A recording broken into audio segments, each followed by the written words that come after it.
90-এর দশকে যাদের জন্ম তারা যেমন একদিকে অ্যানালগ যুগের শেষ প্রজন্ম, তেমনি ডিজিটাল যুগের উত্থানের সাক্ষী। কেমন ছিল 90 দশকের শৈশব?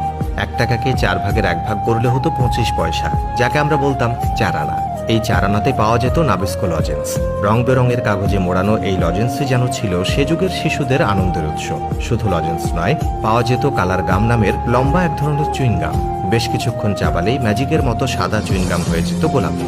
এছাড়াও ভাঙা প্লাস্টিক বোতল বা লোহা লক্কর দিয়ে পাওয়া যেত হাওয়াই মিঠাই বা কটকটি। চকলেটের পর ছিল খেলনা। তখন খেলার জন্য আধুনিক বা দামি কোনো খেলনা ছিল না। বৈশাখী মেলা কিংবা ঈদে ছেলেদের প্রথম পছন্দ ছিল টিনের পিস্তল, আর মেয়েদের মাটির হাঁড়িপাতিল। আর কারো কাছে যদি ইয়ো থাকতো তাহলে তো আর কথাই নেই। প্লাস্টিক টয়ের উপর পাখা লাগানো একরকম হেলিকপ্টার পাওয়া যেত।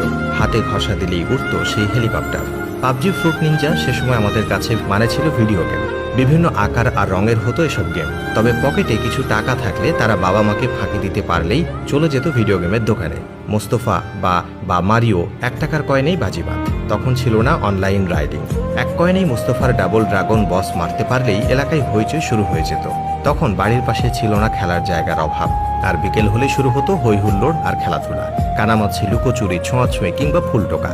সন্ধ্যার আগ পর্যন্ত চলত দৌড়ঝাঁপ। তবে বাবার কড়া নির্দেশ থাকতো, মাগরিবের আজানের সাথে সাথেই ফিরতে হবে বাসায়। বাসায় ফিরে হাত মুখ ধুয়ে শুরু হতো পড়া। পড়ার সময় মানে শুধু একটা জিনিসই চলত, কখন হবে লোডশেডিং। মোমবাতি বা হারিকেনের আলোয় পড়লে চোখ নষ্ট হয়ে যাবে, এমন অজুহাত দিয়ে উঠে যাওয়া যেত পড়া থেকে। বিদ্যুৎ আস্তে আস্তে পড়ার সময়ও শেষ এবং পড়াও শেষ।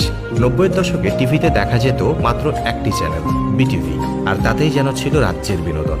বাংলায় অনুবাদ করে দেখানো হতো সিনবাদ, রবিনহুড বা ম্যাকগাইভার। এছাড়াও ছিল মিনা কার্টুন। আর শুক্রবার আসলেই সারা দিন অপেক্ষায় থাকতো সবাই, আলিফ লায়লা। সে সময় বাংলাদেশের মানুষের সাথে পরিচয় হয় বিখ্যাত বাকের ভাইয়ের। সে সময়গুলোর কথা মনে হলে এখন শুধুই আসে দীর্ঘশ্বাস। কেউ হয়তো অতীতে ফিরে যেতে চাইবে, কেউ আবার সে সময়ের কথা স্মরণ করে নিজ মনেই হেসে উঠবে। তবে 90-এর দশকে জন্ম নেওয়া শিশুরাই হয়তো প্রকৃত অর্থে উপভোগ করেছে নিজেদের শৈশব।